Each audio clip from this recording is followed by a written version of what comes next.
As my Brawloween series continues on, I thought I'd go to the other side of the conflict of the monsters, the humans. Now, humans can be kind of monsters themselves if you've ever looked at everyday life, but in this case, a lot of the times humans in Magic are usually cast as the protagonists and the heroes of the world, especially on things like Innistrad and those kind of planes. So today we're going to have a little bit of resisting the darkness.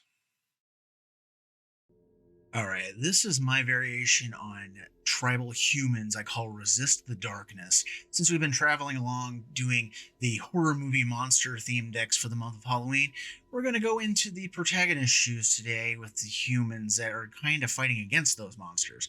So let's take a look. I could have picked several commanders here for this since humans are so prolific in the game, but I went with Katilda Dawnhart Prime. She's just really good. If you don't know what she is a human warlock, a 1/1 for a white and a green. She's protected from werewolves, so she can't be blocked by them, damaged by them, whatever. She also has the ability to give humans the ability to tap for a mana of the color that they are, which I screwed up in the game a couple times, and you'll probably see that in the footage.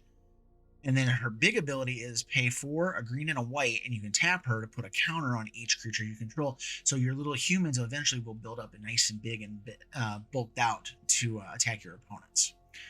So as for the rest of the deck, let's start with my usual. We have our protection column, just ways to keep your humans alive and kicking long enough to fight back against those monsters. We have heroic intervention, wild shape, and snakeskin veil, just to protect targets or the whole board if you need to.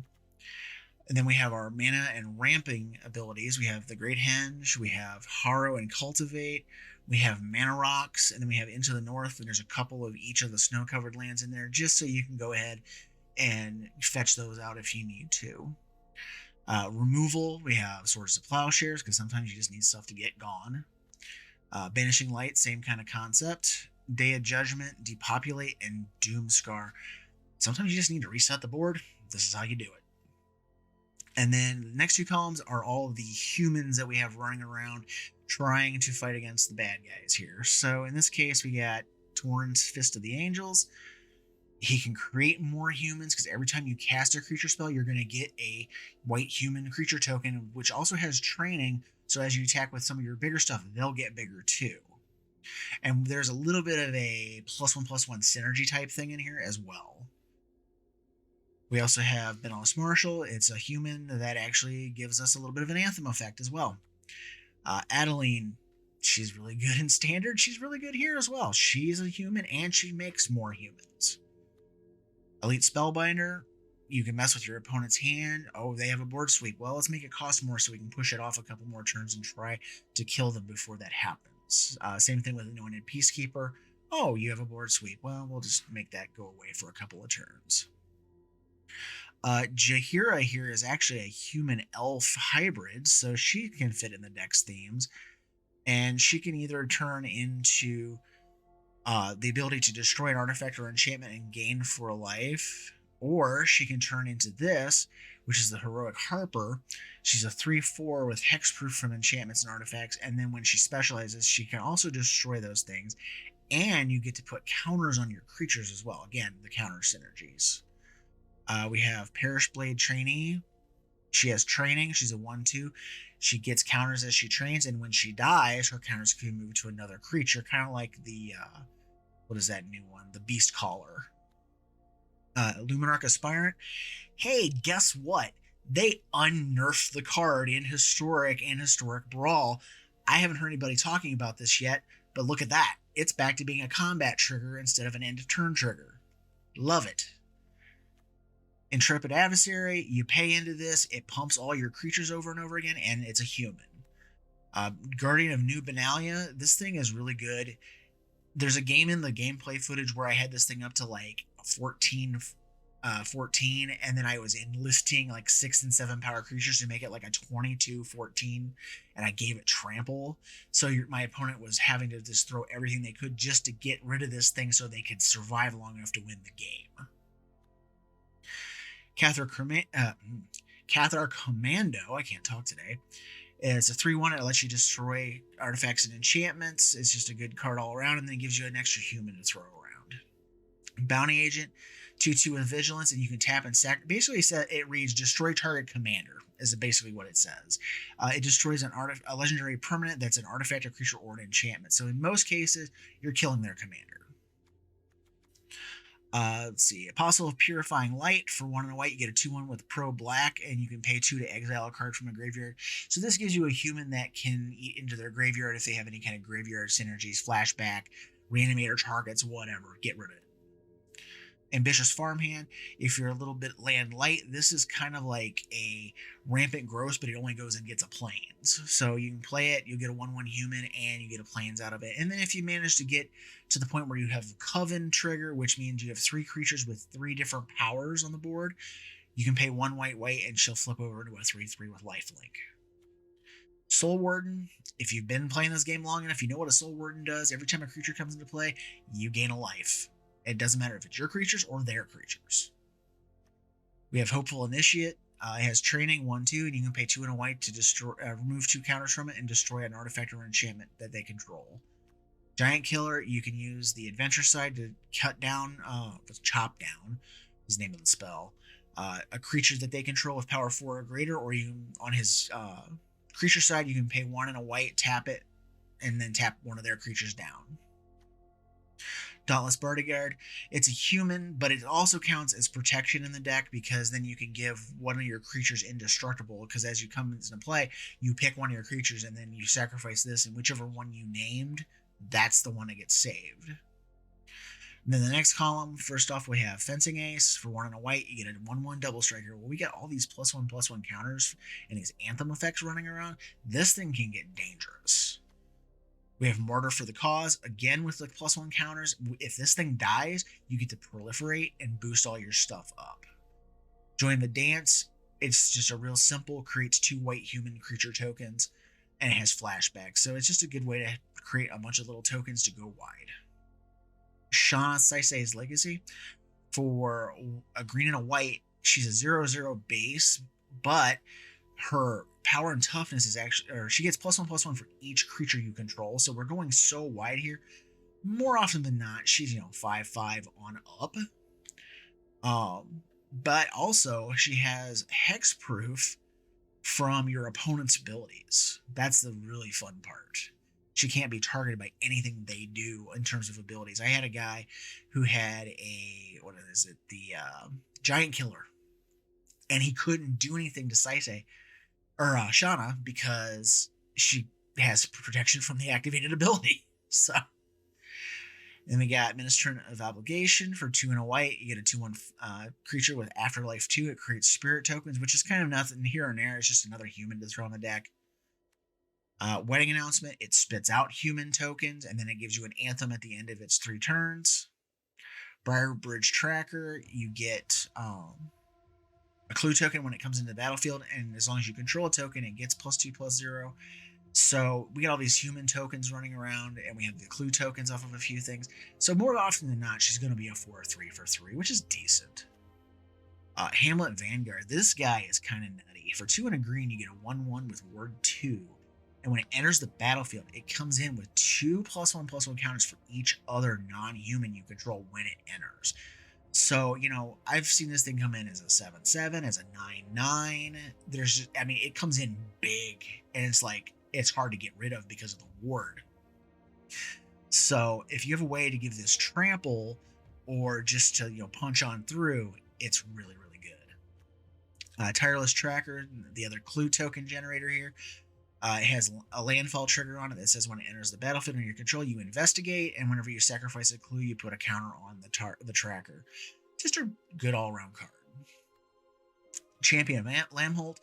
Creatures with power less than the champion can't block the creatures that you control, and then whenever another creature comes into the battlefield under your control, you put a counter on the champion. So as you play more creatures, she'll grow bigger, and eventually your stuff's going to be so big with her on the board that they can't block any of it. And with the +1 counters flying around and stuff, she'll grow even faster. So this is kind of one of those must-be killed creatures or they will die. Sigarda Paladin. As long as you've put a counter on a creature this turn, it has trample and lifelink. And a creature that you control with a counter on it gains trample and lifelink until end of turn. So, if you have Shanna and you get a counter on her, or the one of the other creatures that just gets really, really big and you're having trouble getting them to punch through, Sigarda Paladin for a green and a white, if it's got a counter on it, hey, now it has trample. Deal with this. It's just really good. Abzan Battle Priest. This is another way for us to get through our opponents that have chump blockers. Every creature you control with a +1/+1 counter on it has lifelink. Oh, sorry. This is the wrong one. I was thinking the one that grants flying. Sorry. This one grants lifelink, but this is a good way to keep us alive long enough to survive to the point where we can go through the game. Cemetery Protector for 2 white. It's a 3/4 human soldier with flash. When it enters the battlefield, exile a card from a graveyard, and whenever you cast a land or cast a spell of the type that's under it, you get to create a human creature token. So it's really good here too. Sereth the Viper's Fang. It's a 3/4 that says other tapped creatures you control have Death Touch, and other untapped creatures you control have Hexproof, and then you can pay 1 and tap her to untap a target creature. So like if you need to protect something on the fly, you can do that. Or say they're like, oh, I'm just going to keep chump blocking all day long, or they got stuff that's big enough to like kill some of your stuff. Well, it doesn't matter. You just swing wide with her on the board, and it's like, go ahead and block. Your stuff's dying. So really good options here. Timeless Witness. Sometimes your stuff is going to die, or you need to reuse a spell. This is one way to do it. It's a human that you can enter the battlefield and return something to your hand, and you can eternalize it out of your graveyard as a zombie and still bring it back to your hand. Reverent Hoplite for 4 and a white, you get a 1/2. Not exactly the most exciting stat line, but it looks at your devotion to white when it enters the battlefield, and you get a 1/1 human soldier token for every devotion you have. There's a game in the footage where I think it was devotion to 6 or 7. I created a bunch of soldier tokens and used those to tap down my opponent's creatures to kill them. Works out really nice sometimes. Defiler of Faith. This is one of the new Defiler cycle. It's a Phyrexian human. So it's a human in and of itself, and then it also has the ability where you pay the 2 life to reduce the white of another spell, and if you do that, you get another human token as well. Well, you get a soldier token. It's not a human, but it gives you some go-wide presence to go with it. And then we have Victory's Envoy. This thing overperformed for me in the games. For 3 white, you get a 3/3 that at the beginning of your upkeep, you get a counter on each other creature you control. If they don't kill this thing and it just sits there and spins and spins and spins for like 2 or 3 turns, it's going to just dump a bunch of power on the board that your opponents are going to be hard pressed to deal with. And this last column here is what I call synergy pile, or the pile that says, oh, okay, this stuff works out really well with the deck. So we got Glorious Sunrise. You can give your stuff trample with this, or draw a card. Those are the 2 main functions, or you can gain life or tap extra mana. More often than not, you're either drawing the card or you're giving them trample. Sigarda, Champion of the Light. You get a 4/4 Angel. She's the only non-human creature in the deck, but she gives humans +1/+1, and then she has the ability to go dig humans out of your deck if you reach the Coven ability. Parallel Lives, we got all these tokens flying around. We're going to make more of them. Laid to Rest, whenever a human you control dies, you draw a card, and whenever a creature you control with a counter on it dies, hey, counter synergy, you gain 2 life. So this works out really well too. Pledge of Unity, let's put counters on everything and gain life. Fight Rigging, the stuff's getting bigger. You're going to have a really easy time of triggering off the Fight Rigging. Branching Evolution, again, +1/+1 counter synergies. Let's go ahead and double up the amount of counters we're putting on things. Sanctuary Lockdown, humans you control get +1/+1. And remember I said I tap down my opponent's creatures? This is what did it. You pay 2, tap 2 humans, tap down a creature. Rite of Harmony, whenever a creature or an enchantment enters the battlefield under your control this turn, draw a card. You can just chain spell after spell after spell as long as you have enough creatures or enchantments to do it. And then the last card is Regrowth. Sometimes you just need to buy something back and use it. That's what this is here for. And then we have the land base. It's just a traditional green-white mana base. Plains and forests. I have a couple snow-covered lands in there for Into the North. We have all the duels, the multicolored lands, and then Plaza of Heroes to kind of help protect things. This is the deck. I'm not going to do an outro on this one. I hope you enjoyed the deck, and if you like it, please comment below, share, like all that good, fun YouTube garbage. Let's get to the gameplay. It's time for some Jetmir. Let's see how this goes. No idea because I have yet to test this deck. We'll give it a whirl.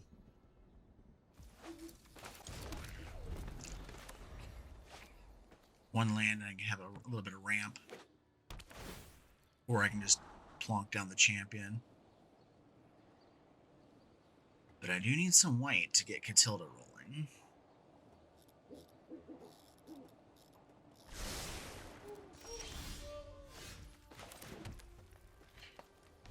Pass. Nothing else I can do right now. There's a Mara.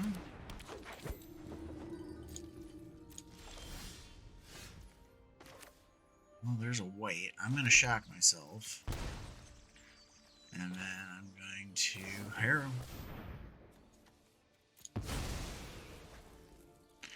We'll go get a green and a white.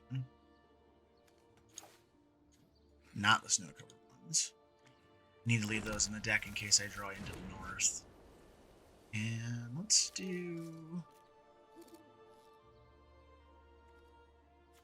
Let's go ahead and play Katilda.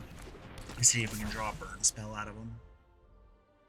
I know that they were looking at Katilda, so they were probably trying to figure out if she had protection from something.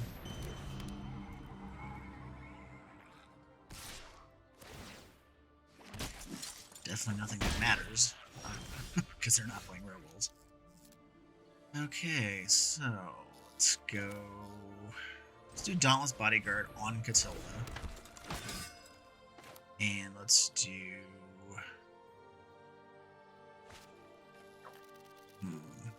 I should have did that the other way around. Let's do Regrowth on the Harrow. I want to have that as an option, and we'll keep Heroic Intervention available as well.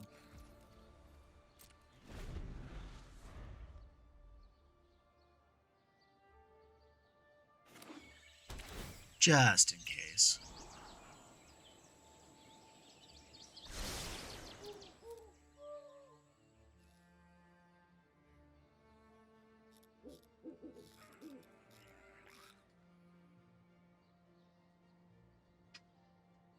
Because they do like a board sweep of some sort or something here. At least then I can protect. Okay, Heroic Intervention says nope. You ain't taking shit.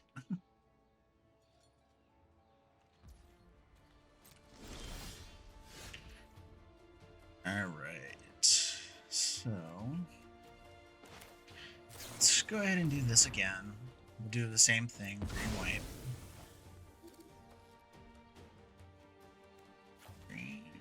White.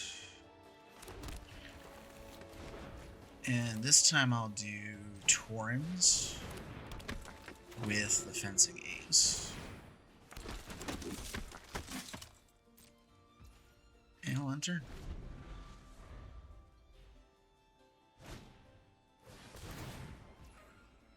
Okay. So now it's a race to see if I can beat him out for the Jetmir.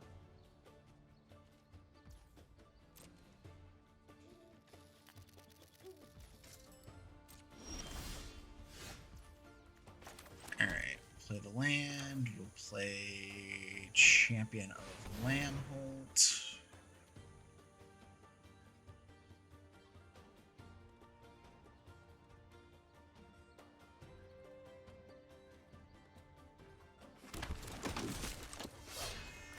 We'll do Intrepid Adversary. I'm gonna put 2 into it, I think.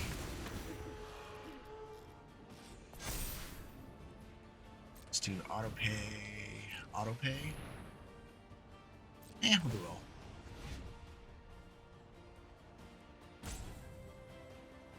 And he's got to have some kind of instant speed spell. I was just like, I hope it's not burn. Alright, so he has to basically kill me now, or kill my board, or he dies. So, shoot, smacked the mic. Sorry about that.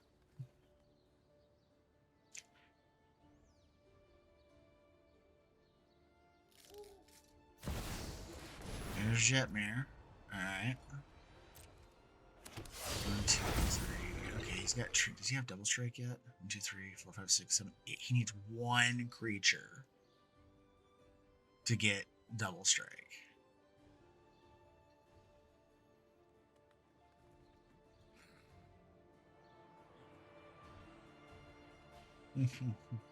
This might be my saving grace. Because he can't turn the lair on. I don't think.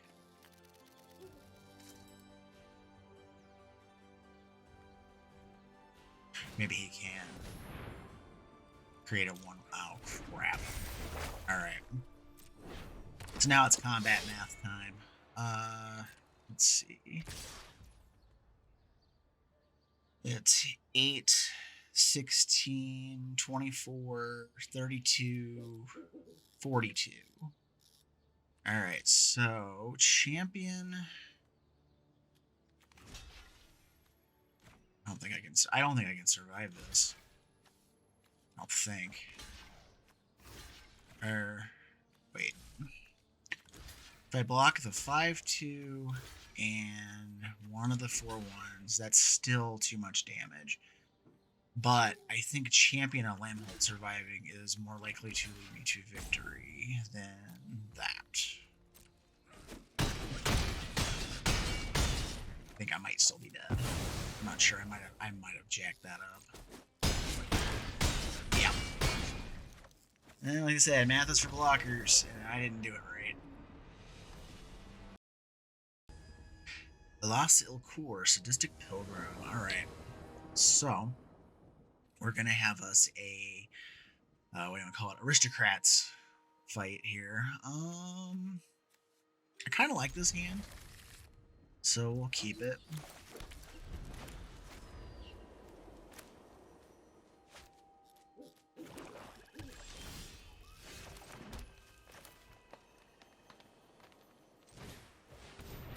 Go ahead and do this next so I can get my second white mana.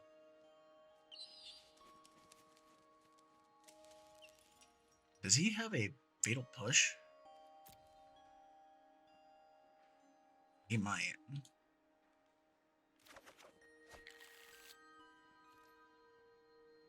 Because the game hung up. Oh no, it's a cut now. Okay. Well, better that than some of my other stuff.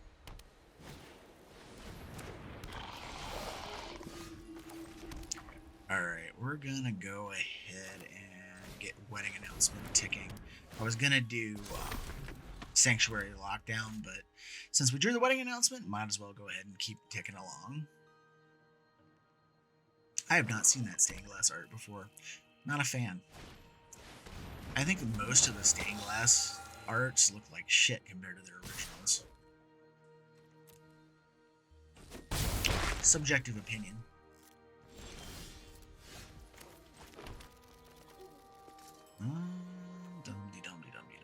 What do I do with this? Lockdown?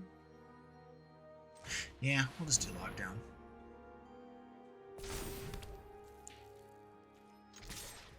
Swing for 2. Still get my little human token, get a couple damage in. Keep on trucking along. Alright. Duress, they can hit 1 card.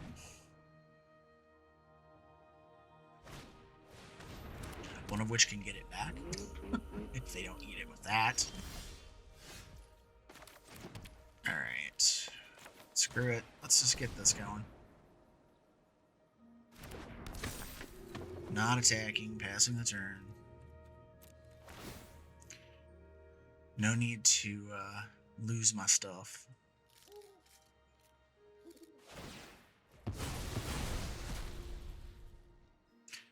Yeah, there was no point in using the Timeless Witness because he would just eat the target out of the graveyard. Wow. Alright.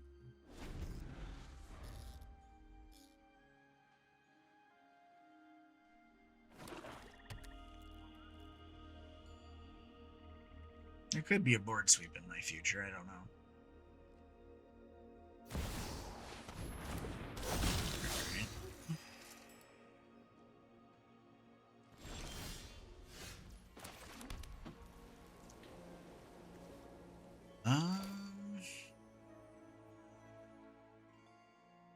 I guess let's go ahead and put Katilda down.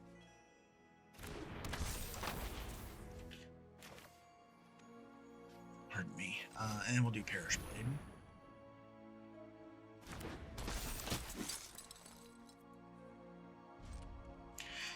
So the idea now is to use a little bit of the mana off these guys and tap one of my creatures to tap that Katilda when I get a chance.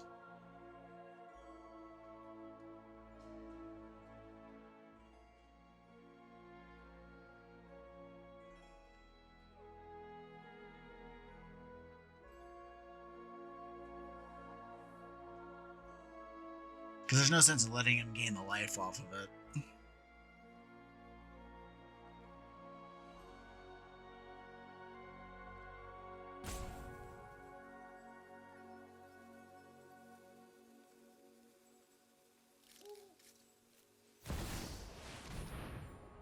Meat Hook for 3. Alright. We'll tap these to activate this. Tap him. Along with Katilda. And the Perish Blade.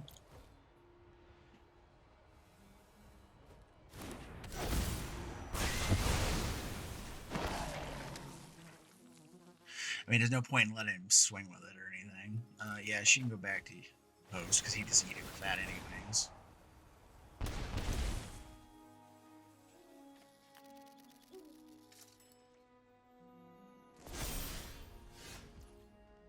Oh, yeah, there's Adeline. I can do this and Adeline right now, so let's do that.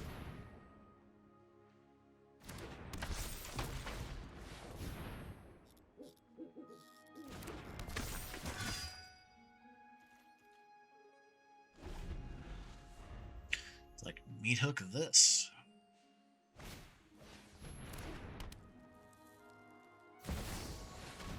Alright, we got Yawgmoth. That makes me want to scream.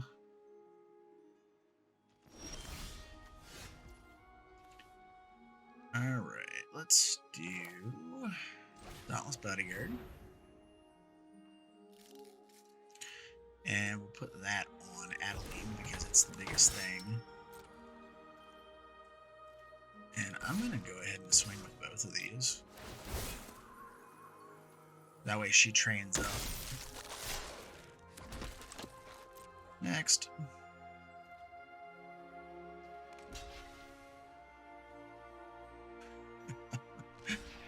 Wow. Okay. This is kind of surprising to me, to be perfectly honest.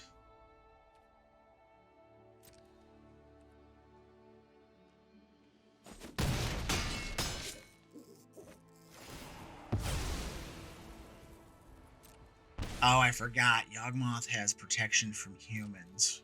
Okay. Well, luckily I can tap him thanks to Sanctuary Lockdown because the targeting is from it, not a human. So... But he did just lose his sacrificial fodder for putting counters on things. Alright, we're going to go ahead and activate this. I'm going to tap that. Tapping these two. My turn. Oh, that's fun. Alright, so... Do I just... No, I just swing. It's like, I'm trying to think if I should do something, and it's like, no. You just get the training going again and just keep on pounding.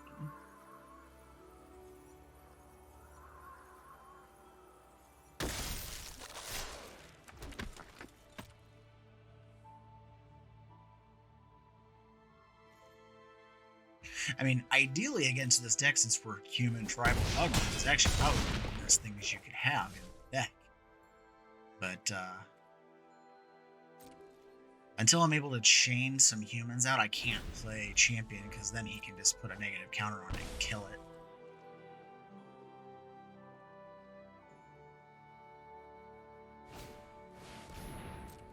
Okay. Well, luckily, I do have the ability to just tap Yawgmoth at the end of this turn. Alright, so champion or timeless is going to get nailed, which is fine. Alright, end of turn. Tap him again because he's irritating.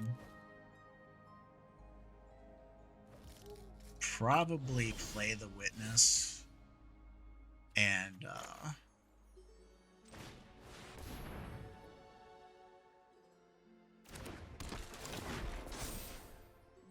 I mean, you can eat it in response. I know. I'm mostly playing it as an extra tap down for your Elas. Alright, there's that. So then we're going to activate the lockdown. I'm going to hit her using these two. No death touchy for you. Alright. So you, and you. He's gonna have to block this time. With something. I don't know if he's gonna have to block the 9. I think he has to block the 9/6. I don't think he can't let it through.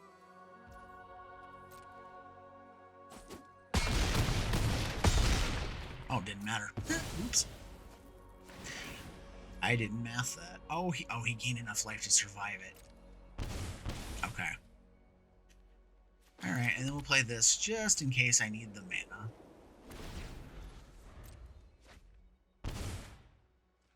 Though I don't have enough things to tap with Sanctuary Lockdown right now.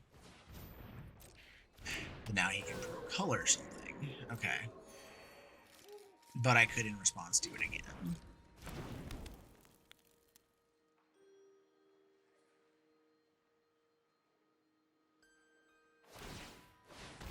Alright.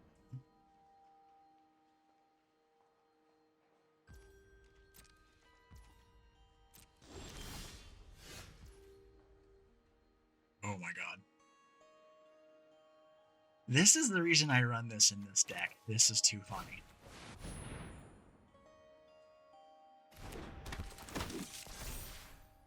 So you want to see a really stupid trick. Tap Yagi. Tap, tap.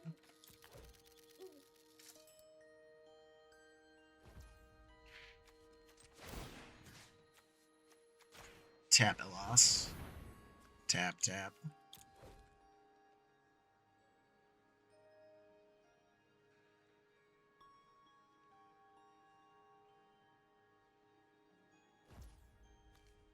Next.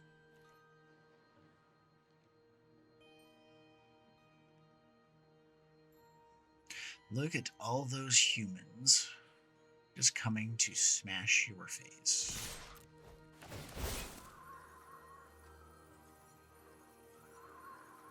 It is beautiful. I love it.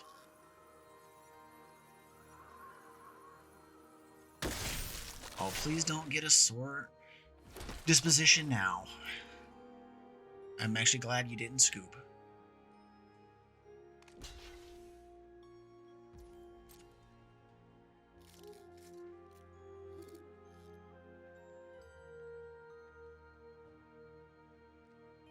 You don't even, I mean, you can sacrifice it to the Witch's Oven if you want.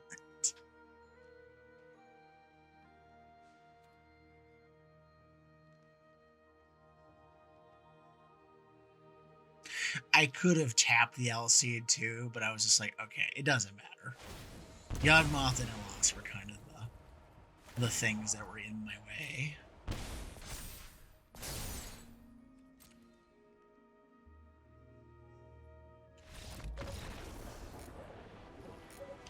I wish he would have took the hit, but whatever. I'll take it.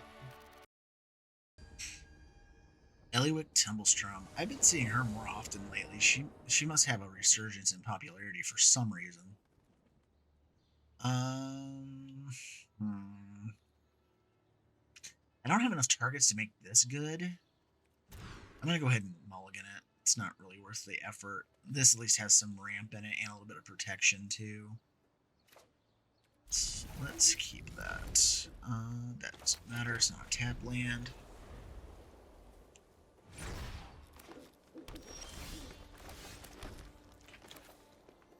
Let's do Shanna. And I'm just realizing for some reason that the same artist that did this version of Shanna did the new one too. I just didn't realize that until just now. Alright, let's put this down and we're gonna do a Harrow. I'll smash the what? Probably the snow-covered plains and we'll get one of each. Not of the snow-covered variety, because I need to be able to fetch later if I get the into the north. Alright, and then I'm going to do... Let's see, he's playing mono green. I'll go ahead and do Guardian of New Benalia. That way I can swing.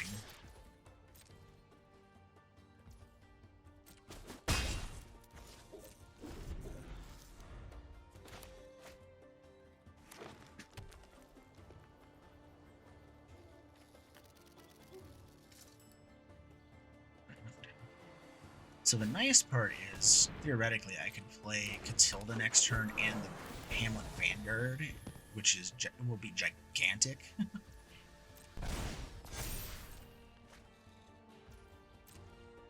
And also make Shanna really big.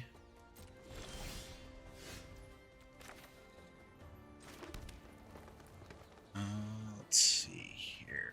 Or I can do Martyr.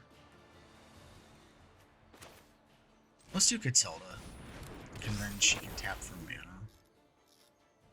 Or they can tap for mana. Do I do Martyr and then... You know what, screw it. I'm gonna do Martyr and then I'm gonna play the Vanguard, because I don't care. There's literally nothing in a mono green deck, at least on Arena, that can get rid of that 9/9 right now.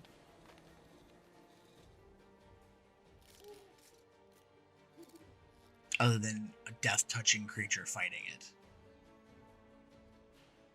And he'd have to bust through the ward to get to it.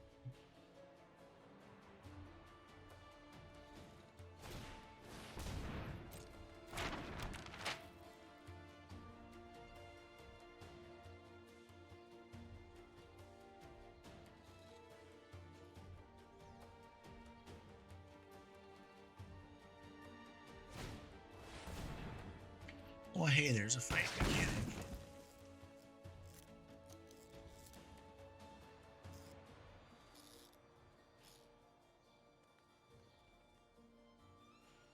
Oh well. I got what I wanted out of her.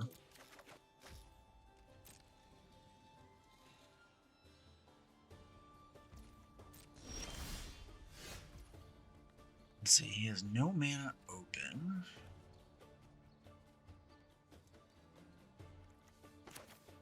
Go ahead and we'll drop Katilda back on board. And we'll drop... we'll drop Jaheira. There's really no point in not doing this, because they're going to have to block or lose 15 life. I guess I'm going to take 15. End turn. I got Snakeskin Bill ready for whatever crazy fight stuff they might have.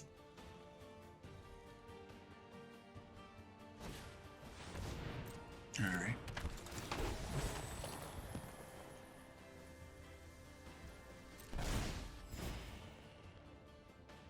Yeah, you're going to need all the life you can get.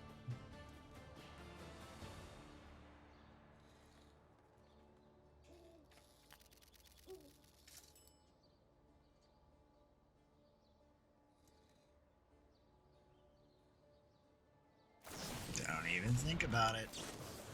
Nope. Oh, it can only tap for white? Oh, crap. I didn't leave a green creature untapped. That was my fault. Read the card, dumbass. Okay, that's fine. Doesn't matter.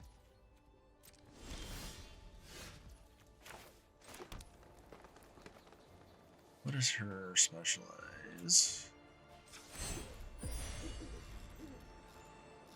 Expert from enchantments and artifacts. I don't like that ability.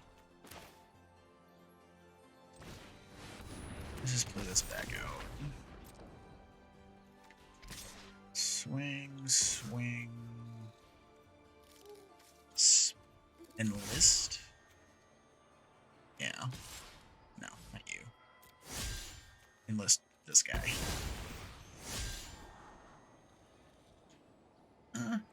We'll leave that there.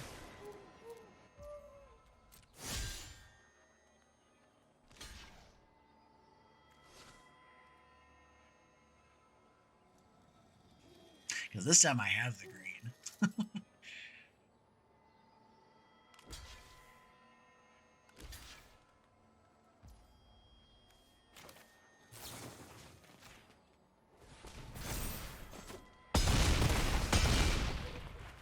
Ouch.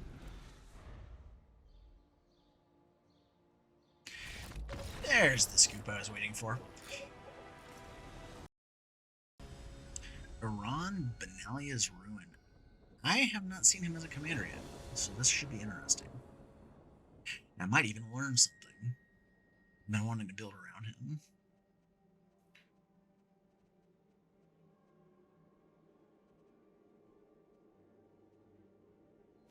Yeah, I'll keep this, because he's going to want to play creatures out to get that sacrifice engine going.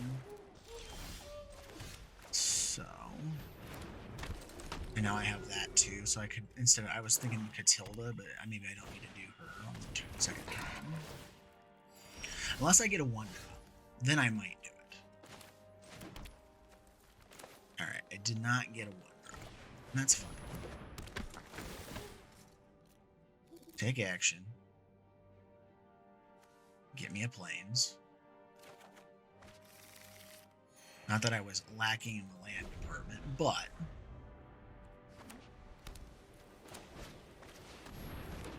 alright, there's that.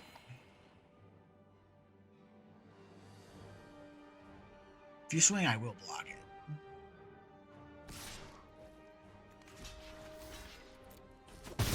Because I don't want him having sacrifice fodder, nor do I want him to eat my graveyard. So, let's see, what would I name with this? Actually, I forget. You get to look at their hand first. So they have Protector, Henrika, Giant Killer. Let's slow Henrika down.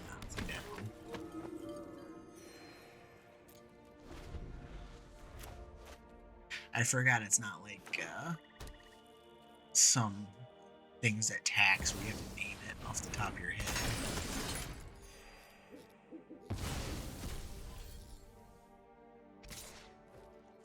Now that's pretty good.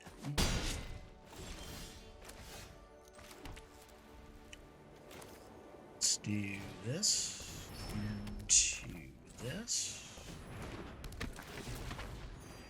And put it to this. Now he's probably got to remove the spell for the Vanguard, which is kind of a pain in the neck, but I forgot about the Giant Killer being in his hand. That's fine. Better he burns it now than like later on where I'm trying to do other things. Let's play the Envoy, and I'm going to play Shanna. And I'm going to not swing with her, I'm just swinging with the 3/3. At least semi-bluff that I have a protection spell in my hand. Alright, there's Luris. I can't talk today. Now the bad part is he's got all the sacrifice fodder for Aron, so And he brought the Sash back with Luris. I need a board sweep, and I need it now.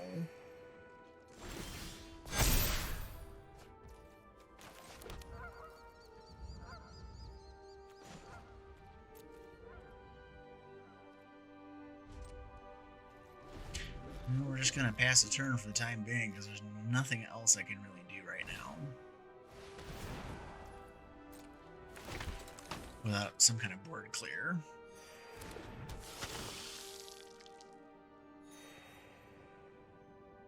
Because now he can pay, sacrifice one of the 1/1s, everything gets a counter. This is just going to get disgusting.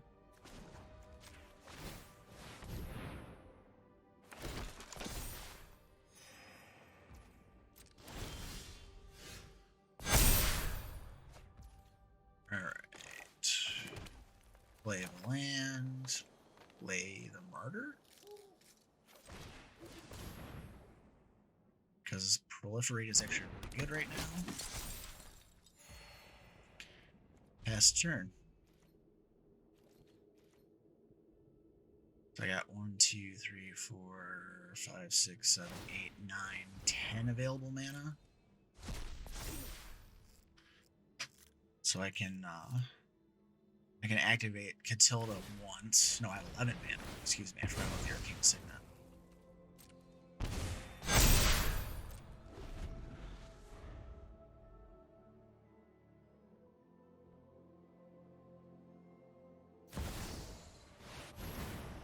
There she is.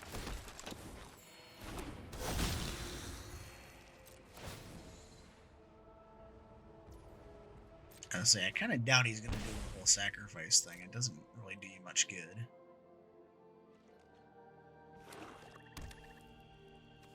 Alright, let's activate this. Oh, now I do have a protection spell. Unfortunately, he has a... Well, that doesn't death touch yet. Let's see, what would he put in front of that? Probably 2, 4, 6, 7, 8, 9, 10, 11, 12. Probably enough to kill Shanna.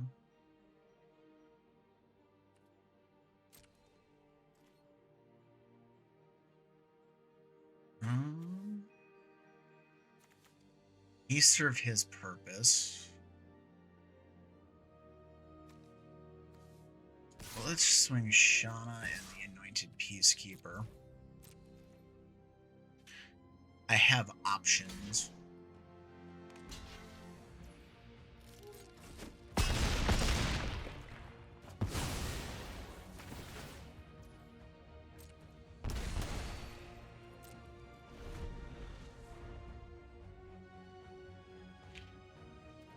And I have enough mana. I think I can activate Castle Ardenvale and do the counter trick this time.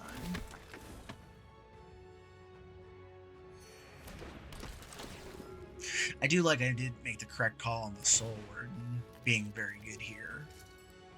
Because I knew he'd want a bunch of stuff to throw into the meat grinder so he can build up his stuff. But this board is so out of control, I need to clear. I just need to reset. Unless I can get one of my enchantments that grant trampled all my stuff, then we might have some other business to attend to.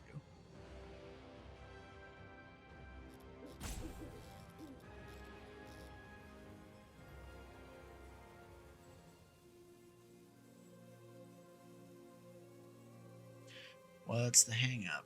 It's the activated ability? Must be. It's either... he doesn't have anything in his graveyard, so Lion Sash isn't holding up. Could be Giant Killer. It's either Giant Killer or Aron that's holding the priority, and I don't know what's going on. He might have timed out of the game or froze out or something. Could also be that we froze out. I don't know.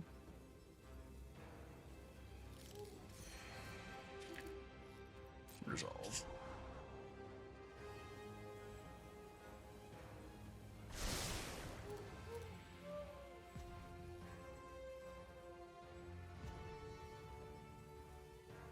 Come on. I know you can do it. There we go. More stuff. More life. Okay. I'm just gonna sacrifice the marker.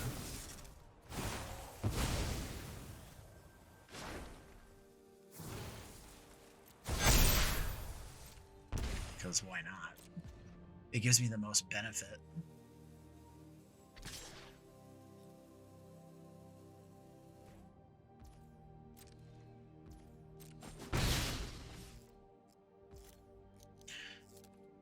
Let's see. Castle Ardenvale.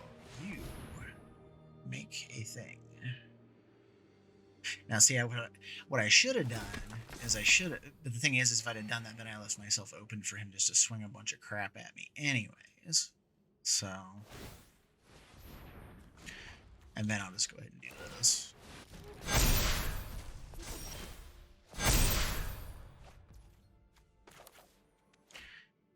Alright, so what to do with this mess? Until I can make him trample, it doesn't really freaking matter. So I guess just swing. I mean, he'll just feed the 1/1s to it. I'm just winnowing at this point.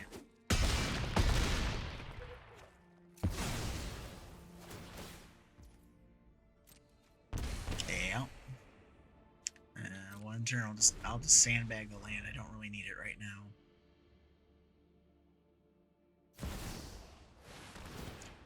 Oh, that's gonna cause a problem. And now he can blink something if he wants, or he's just discard too.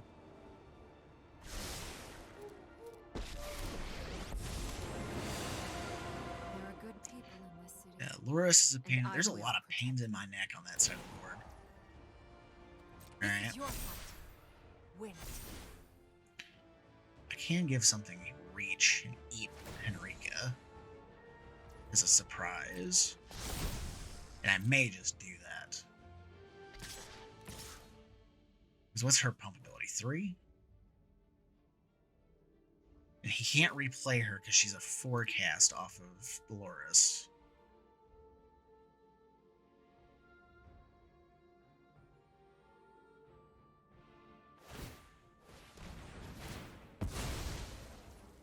Alright. Resolve that. I think it would benefit me. So if I make, it's a 5/6. This would turn into a 3/5. I think I gotta sacrifice my 7/7.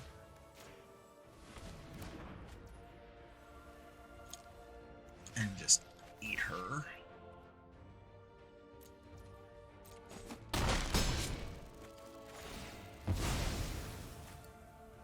Because he can use that as a prime pump engine later. I don't like that.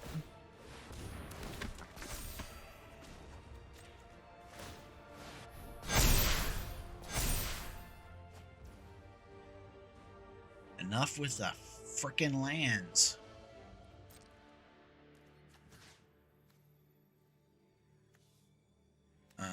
Base.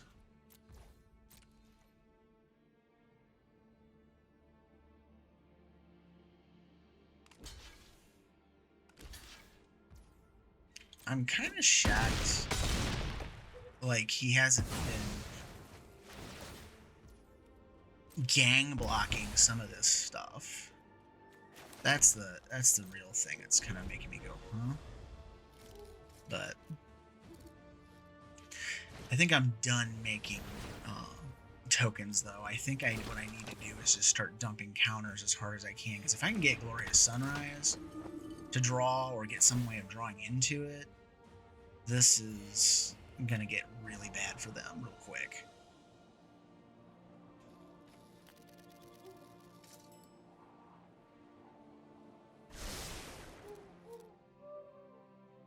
The only problem is I got to get there. The bad part is he is, what, 1 turn away from ulting? Yeah. Let's do And then this he can just start sacrificing stuff to dump counters on a bunch of flying angels, and then I'm screwed. So I either need to get Glorious Sunrise this turn, or I need to wipe the board in 2 turns.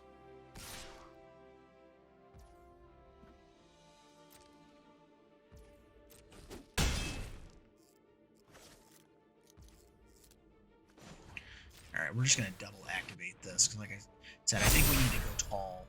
Like, we got to get it to the point where we're so tall they can't. Why can't...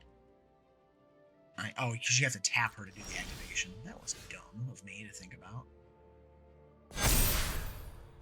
Again, read the cards, you dum-dum. Okay. So, nothing of his has blah, blah, blah. Swing, swing. Screw it. I am just getting tired. It's time to go face.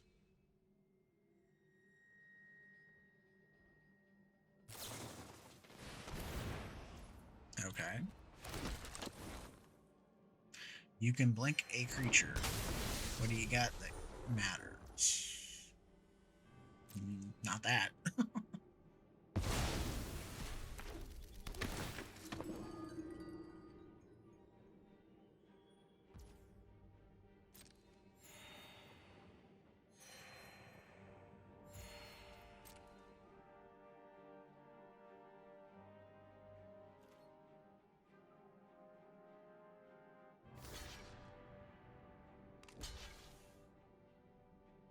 I think he's just going to keep chumping.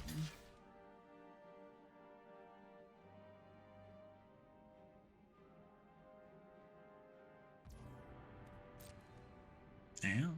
Okay.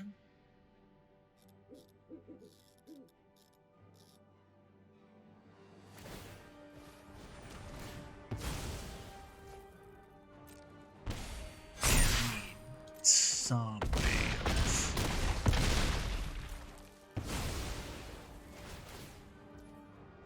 Pushing damage better, because this is not good. I think this tells me I need to have some other way to put trample on my creatures in this deck. Because I can make him as tall as a skyscraper, and I'm not able to punch the damage through.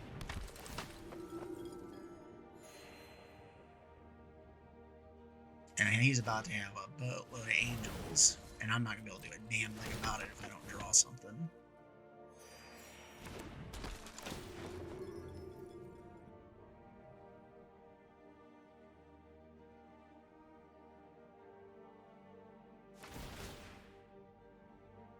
Yep.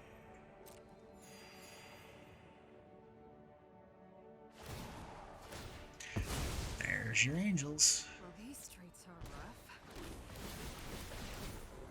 The angels have returned. So you better. I gotta have a board wipe, or I'm so screwed.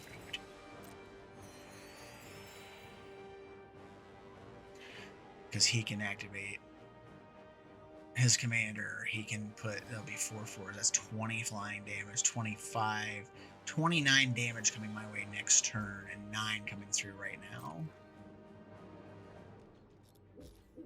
He didn't swing. I'm confused. Let's see. If I do that, I can do 1, 2, 3, 4, 5. Okay, I have enough to do that. Activate, and then activate Katilda.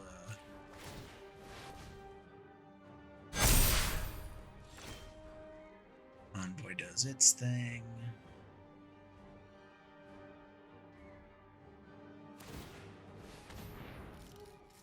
That's fine. That's the beautiful thing about Shanna. She has expert from the freaking giant killer. Alright. We'll pass. I think I can survive 1 turn. After that, I'm fucked.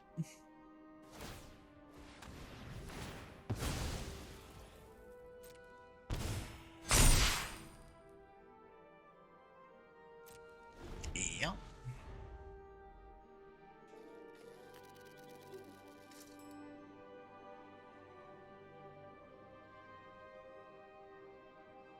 But this is why I got rid of Henrika, because he could have just like gave all his stuff Death Touch and Lifelink and all kinds of crap with her. 5 times 5 is 25. 31. 32 damage. I think I still live. Again, that's the whole math is for blockers thing. We'll figure it out.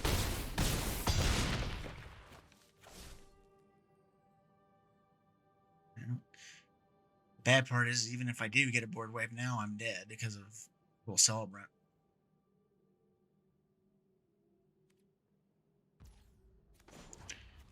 I think the only way that I win is if I draw Glorious Sunrise.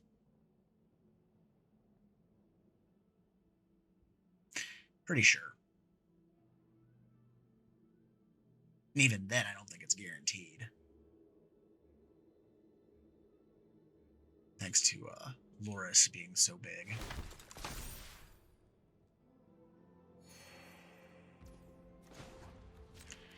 But let's play it out.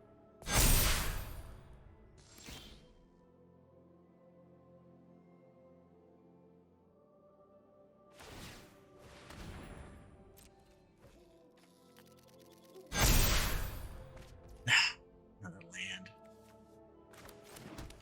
Yeah. That's all she wrote.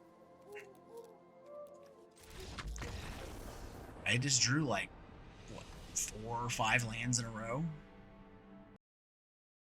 Shanna Purifying Blade. This is what I was talking about earlier when I was looking at the Shanna that's in my deck. I didn't realize it was the exact same artist that did both. Sure. We'll give this a stab.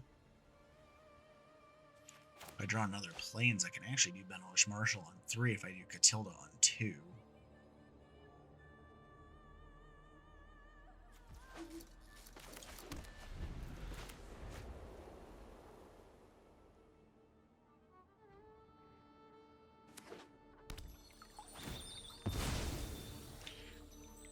So right now, the play is going to be Katilda on 2.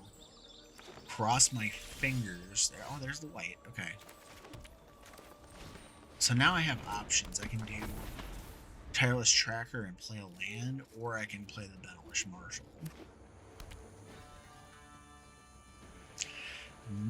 Or I could do Anointed Peacekeeper. There's some options here.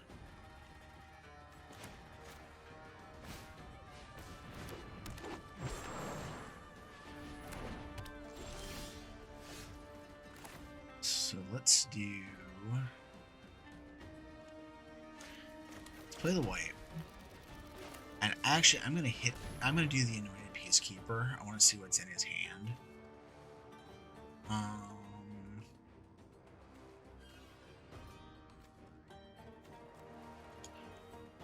I guess Swords to Plowshares. I can see my freaking keyboard. Unfortunately, my microphone is right above my keyboard. Not attacking.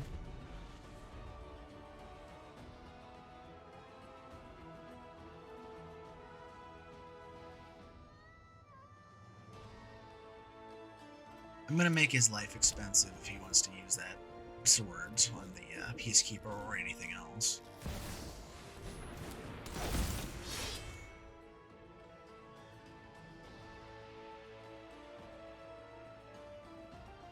You're not going to be doing it right now.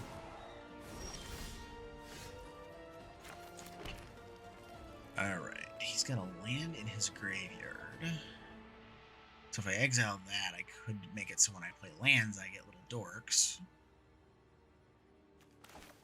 Which, to me, is actually not a bad plan, but I like this better. Let's use the mana to get a great hinge going. And then we'll also use the Cold Steel Hurt, and we'll set that to white. Just in case he takes out my Katilda.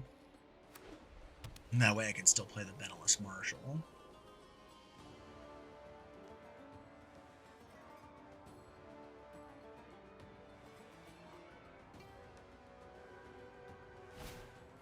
Because a board clear will stunt my mana growth. Okay. Okay. I mean, it's gain 3 life.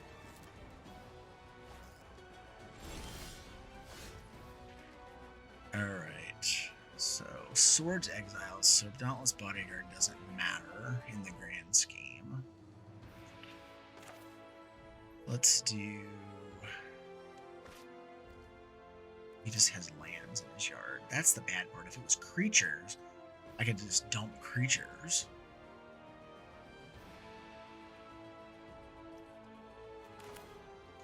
Let's drop the Tireless Tracker. I want to draw a card.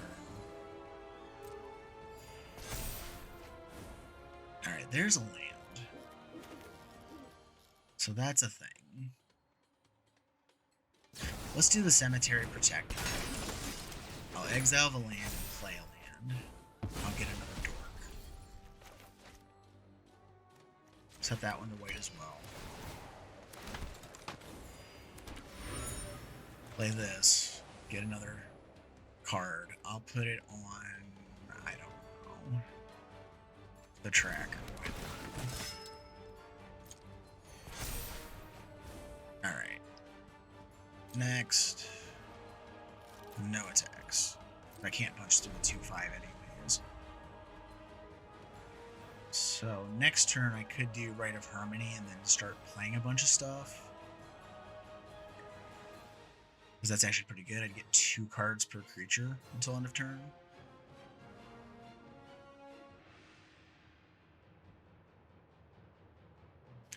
He's probably gonna kill the Peacekeeper so he can free swing with Shanna, is my guess. Or he might just sweep the board because maybe he thinks I'm too threatening at this point to keep it alive. I don't know.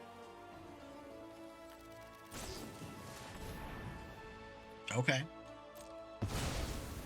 I knew that was coming on something, but it's not the one I thought he'd do it with.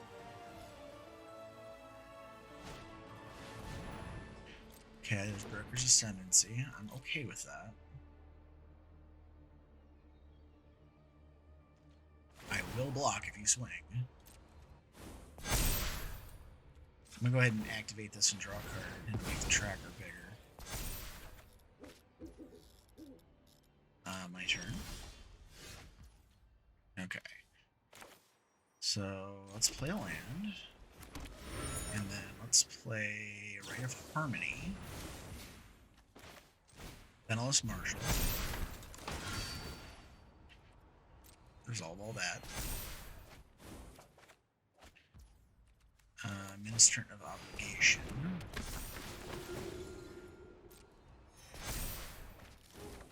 There's a wedding announcement. I kind of like that.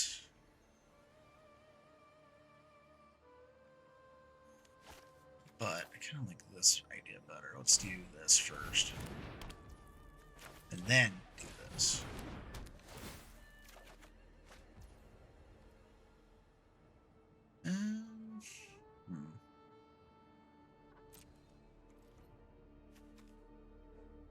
Let's...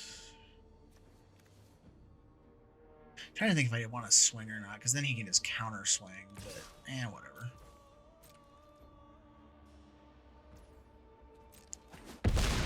Because his stuff's going to start growing with the Broker's Ascendancy anyways. At least in relative terms here. If he swings with Shanna, I can block and then sacrifice the bodyguard and he can't gain life that way.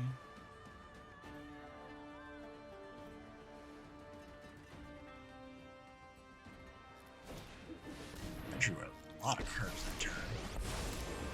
Honor and courage. Crap, I only gain life that way though. Now do you see the benefits of peace? What is this new? Play a land from your graveyard or cast a permanent with 3 or less. Okay. So you can't swords again with that, thank God.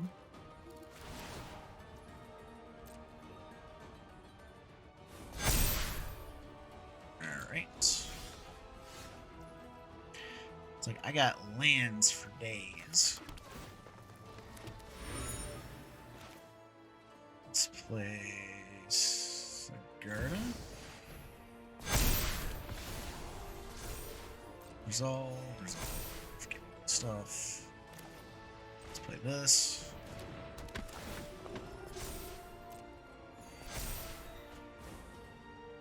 Oh. That makes life interesting now, doesn't it? I like this one.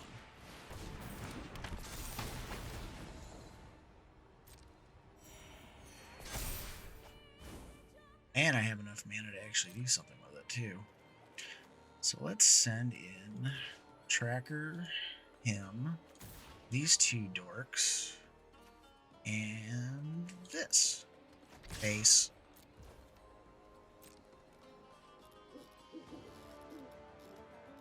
And if you block any of it, your stuff dies.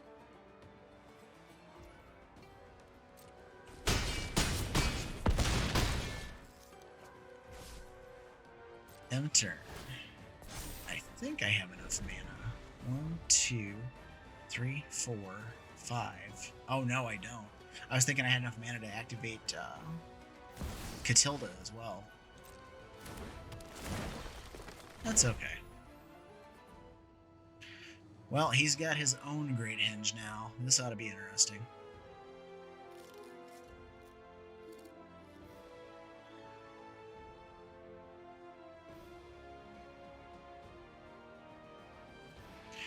Use her ability if you control 3 different of the top 5 cards. Okay. I couldn't remember what that was.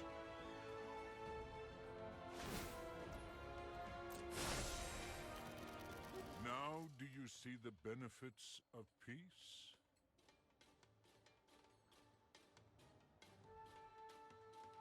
Oh, I see a lot of things. But the benefits of peace are not one of them.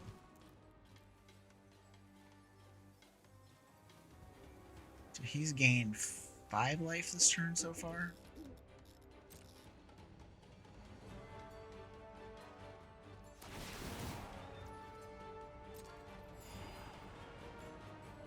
Seven.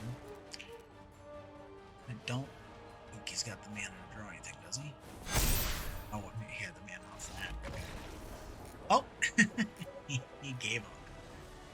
Just for my benefit, what I would have done is, let's see, we have Seraph and the Death Touchers, so he would have had to block. I think I had lethal one way or the other. Because I could have just activated and boosted everything by 1. He can block 2, which would have been the 7/6 and the 6/6. And he would have had, what, 10, 20, 26. He would have had like 30 plus damage coming through to his face.